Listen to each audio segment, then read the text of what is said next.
Alors en fait, très exactement, j'aime bien mélanger un petit peu les univers qui ont été les miens tout au long de mon parcours musical. Et l'émotion musicale a cela de particulier que euh, elle est universelle, véritablement.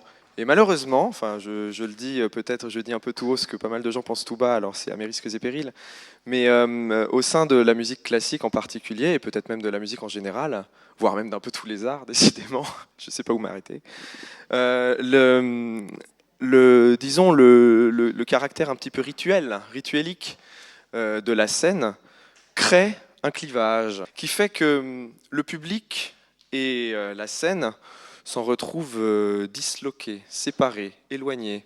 Alors rien que le fait de parler au public peut être une manière de briser cette distance. Le fait de me saper comme ça, par exemple, peut rajouter de la distance, je sais pas. Il y a énormément d'émotions dans la musique classique qui nécessitent parfois certaines clés pour être comprises. Et là, je vous emmène dans un univers, étant d'origine iranienne, j'aime bien œuvrer aussi dans la sphère persane, je dirais, avec les limites imposées par le mode tempéré, hein, parce que en Iran, on travaille aussi avec des modes, on arrive à changer un petit peu certaines hauteurs de son. Ce qu'on ne peut pas faire malheureusement avec le piano, il faudrait inventer un piano qui arrive à le faire. Je laisse le prochain conférencier en parler. Mais je vous emmène en balade dans un monde d'émotions. Schubert, par exemple, était un grand voyageur des émotions les plus troublantes. Et il nous emmène dans une seule et même émotion, et nous emmène en marche, tout simplement, à la manière d'un cœur qui bat. Alors je ne sais pas si ça va faire des Larsen ou quelque chose, mais un cœur qui bat comme ça.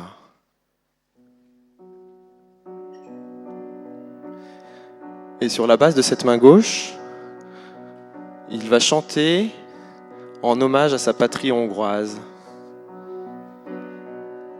C'est mélancolique, c'est triste, c'est dépressif, mais c'est magnifique. Et ça s'adresse à tout le monde surtout.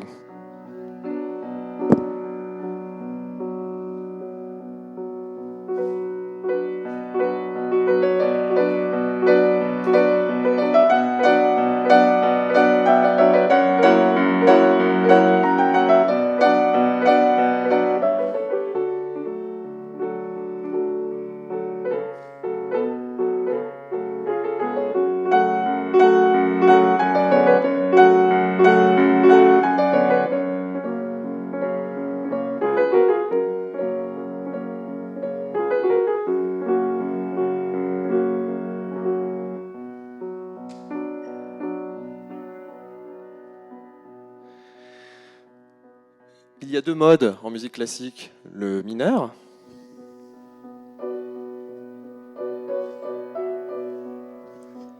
et le majeur.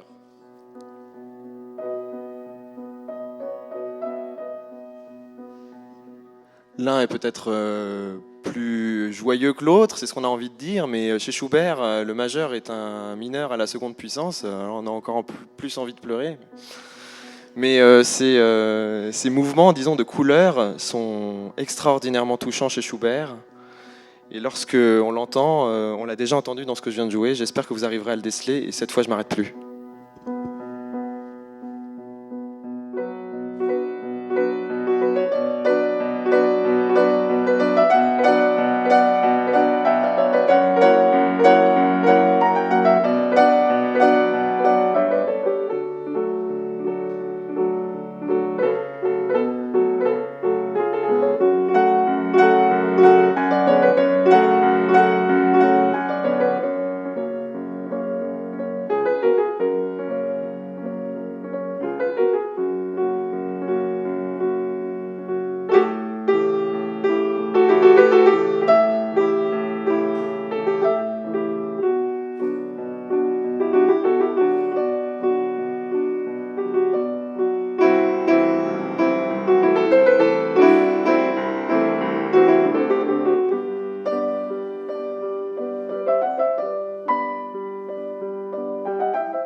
Quand on prend conscience de ce voyage un peu pudique et sans aucune prétention, je pense qu'il y a des vibrations qui se créent dans chacun d'entre nous, dans chacun d'entre vous. Là, on est dans un monde vraiment où on marche dans une seule et même émotion. Et l'amplitude de cette émotion est impressionnante. Elle devient universelle. Chez Frédéric Chopin, on a aussi également ce genre de vibration de vie qui s'apparente un peu à l'improvisation. Alors tout à l'heure, on parlait d'improvisation parce que j'improvise à la manière persane, comme je vous l'expliquais.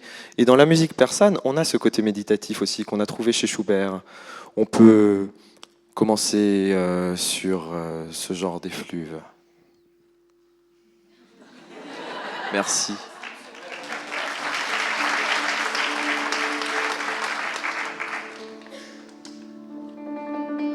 La musique persane est monodique. Donc, en d'autres termes, il n'y a pas d'accord comme ce genre d'accord.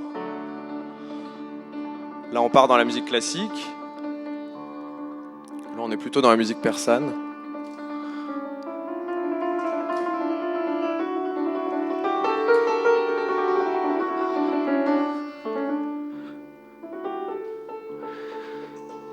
Il y a quelque part l'art des ornements aussi. Comment est-ce que la vibration apparaît dans cette musique? Comment est-ce qu'elle peut transcender l'instant?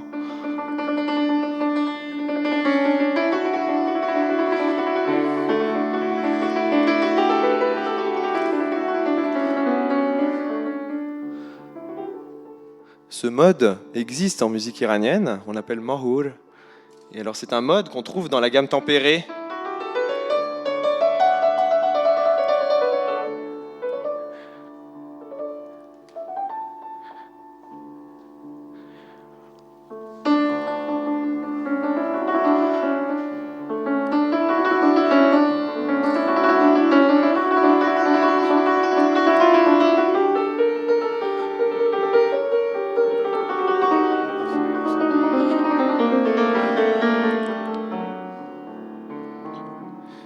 Le paramètre extatique que représente un petit peu ce monde peut durer longtemps.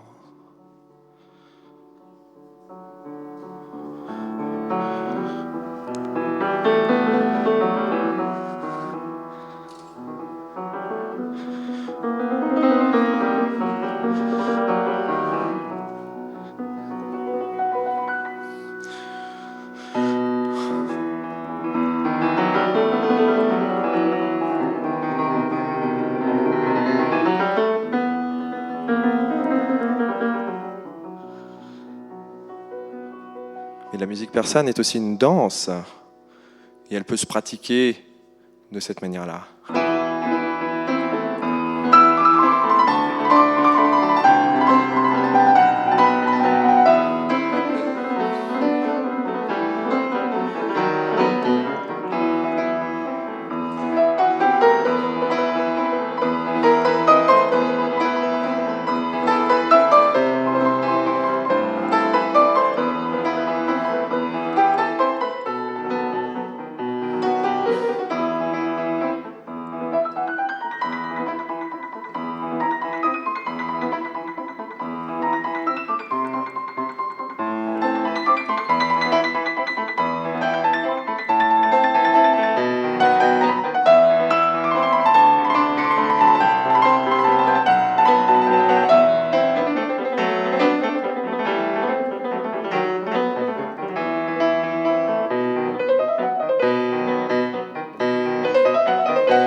Merci.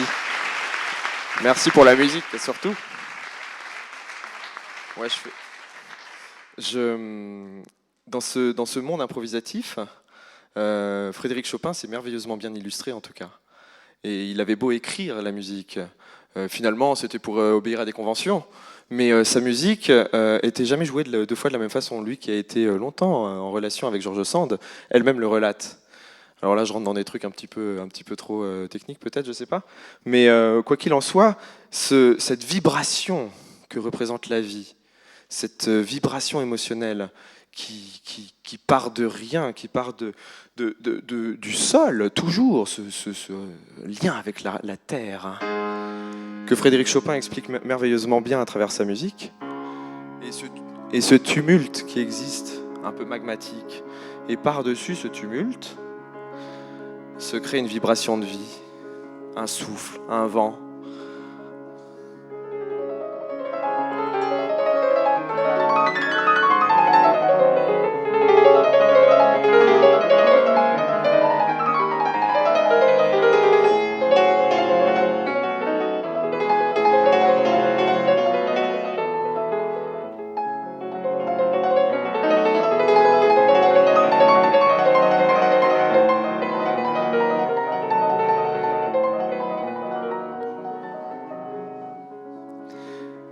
Quand on entend ce thème,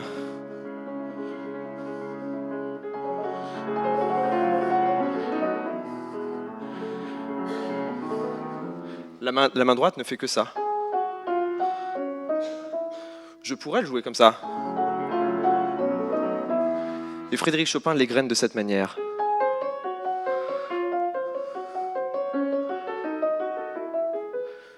Parce que même dans cette mélodie de vie, il y a cette vibration infernale qui vit en nous, cette espèce de mélodie atomique, on le sent. Donc je reprends.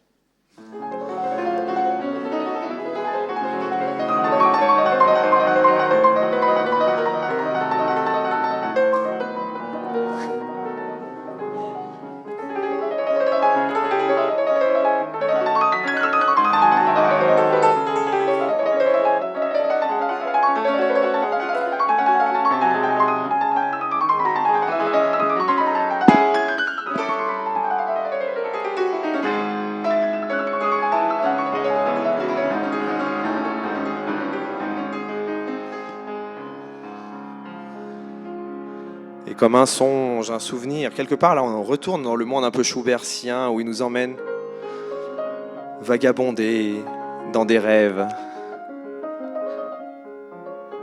Toujours avec un chant très intense, à tel point que même la main gauche qui est censée accompagner, elle-même a son propre chant. C'est un mariage.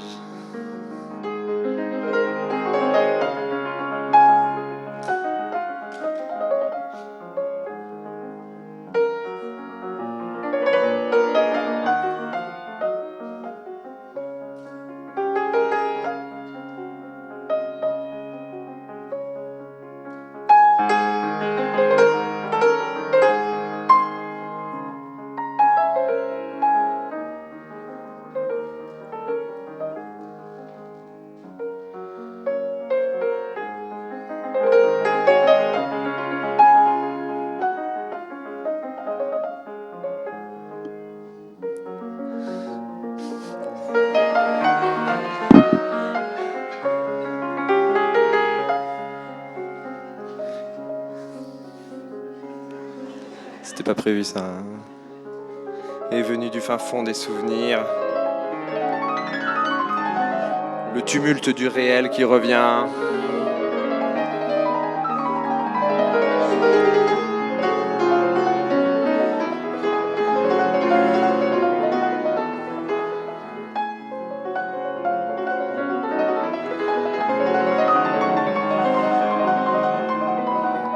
Un orage sublime.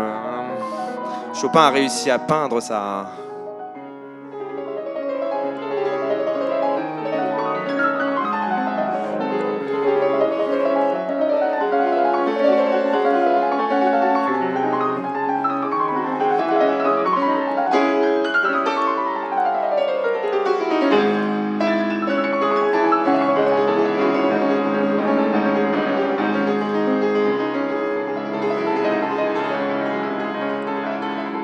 la rage finale, sans savoir vraiment où ça va nous mener, peut-être vers un songe.